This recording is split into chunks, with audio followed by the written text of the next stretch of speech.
Здравствуйте, дорогие друзья! Сегодня я приготовлю очень вкусный домашний торт, который не требует пропитки. Его можно разрезать и кушать сразу. Время выпечки 15 минут. Начнем с приготовления крема. В кастрюлю разобьем 2 яйца.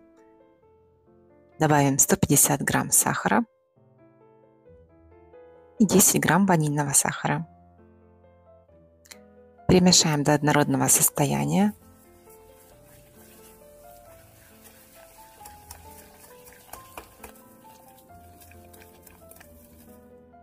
Добавим 40 грамм кукурузного крахмала. Опять все тщательно перемешаем, чтобы не было никаких комочков.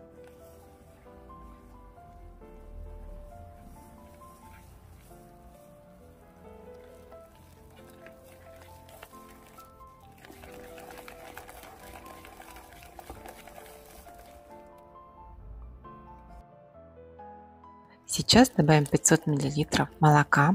Молоко можно брать как холодное, так и предварительно его подогреть. Если вы добавите слишком горячее молоко, яйца могут свариться, поэтому осторожно с температурой. Далее смесь ставим на огонь и при постоянном помешивании доводим до кипения. Дадим прокипеть буквально 1 минуту и снимем с огня. Перельем в чистую сухую емкость, накроем пленкой в контакт и оставим охлаждаться. Подготовим сухие ингредиенты для бисквита. Смешаем 220 грамм муки, 10 грамм разрыхлителя и 20 грамм кукурузного крахмала. Просеем и уберем в сторону. А тем временем понадобится 6 яиц. Нужно отделить белки от желтков.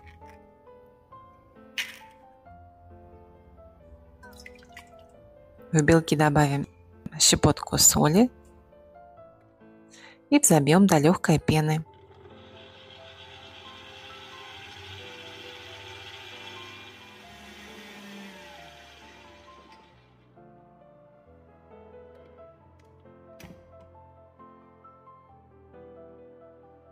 Дальше я добавила 150 грамм сахара.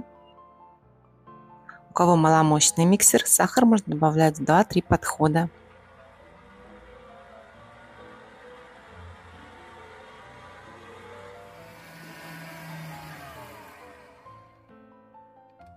На данном этапе ко взбитым белкам добавим яичные желтки. Перемешаем до однородного состояния.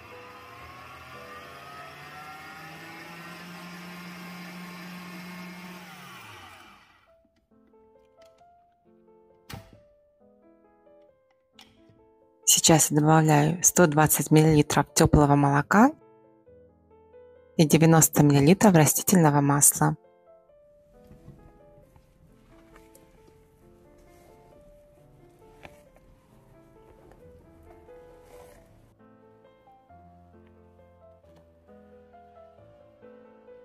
И ввожу сухие ингредиенты. Важно их добавлять небольшими порциями, каждый раз тщательно перемешивая движениями снизу вверх.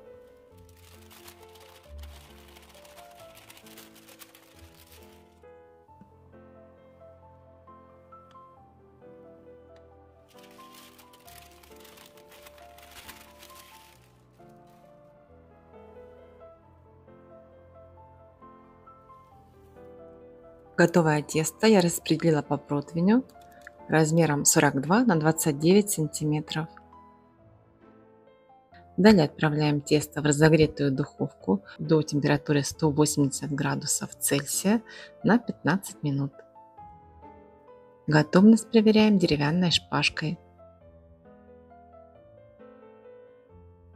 Далее извлекаем бисквит из формы.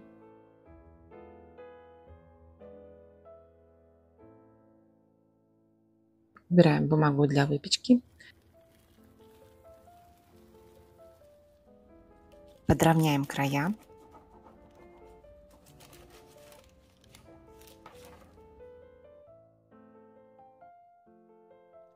Далее бисквит делим на 2 равные части. И каждую из частей разрезаем на 2 слоя.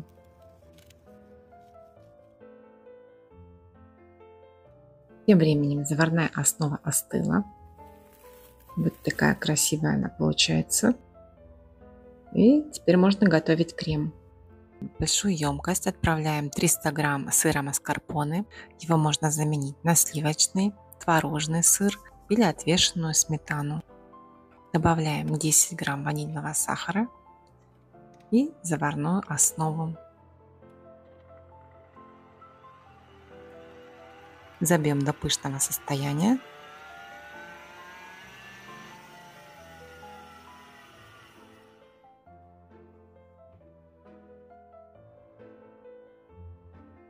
И добавим 30 грамм кокосовой стружки. Кто не хочет кокосовую стружку, может не добавлять.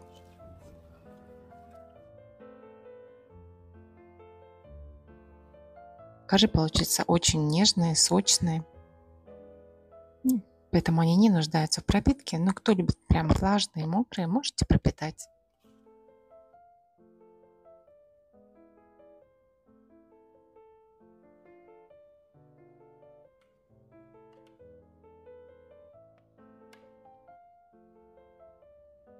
Верх и бока торта я также покрываю кремом и украшаю кокосовыми хлопьями.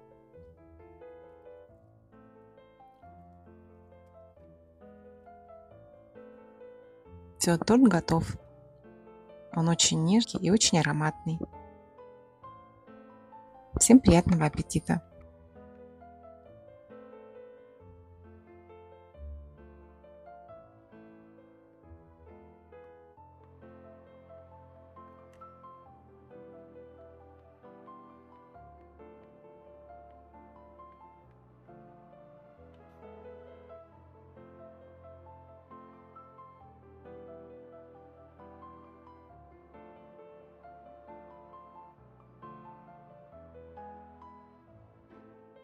Из обрезков бисквита и остатков крема я приготовила десерт.